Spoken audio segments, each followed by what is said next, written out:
This is my Rubo pinless leg vise, and I just wanted to get it out there because I think it's stupidly simple and much simpler than the other designs that are out there right now.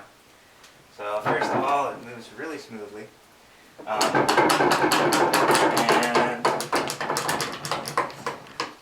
as I bring it closed, you can see that it contacts at the top much before the bottom, and then as I snug it down, it brings itself into parallel.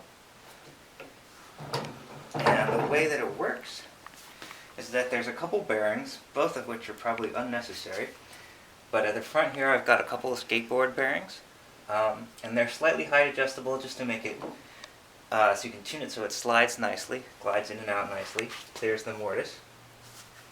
In the back here there's an old table saw bearing which was too messed up to run on the table saw, but it works fine here. And that runs on this hardwood ramp, which is just double stick taped to the bottom of the stretcher. And what it does is the ramp presses the bearing down, which presses the parallel guide down, and cocks the whole vise mechanism. And that's what keeps the top of the vise closer to the bench than the bottom. And the way you get this to work is you tune that hardwood ramp a little bit. You tune the angle of it and the thickness of the back.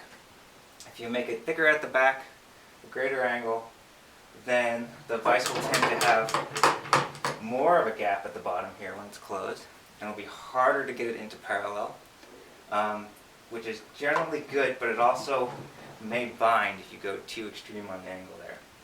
If you make the ramp too skinny, then the vise, when you tighten it down, may go beyond parallel, which is not what you want. So it's a little bit of a fine tuning there, but it's pretty easy because you just pop it off and make a new one.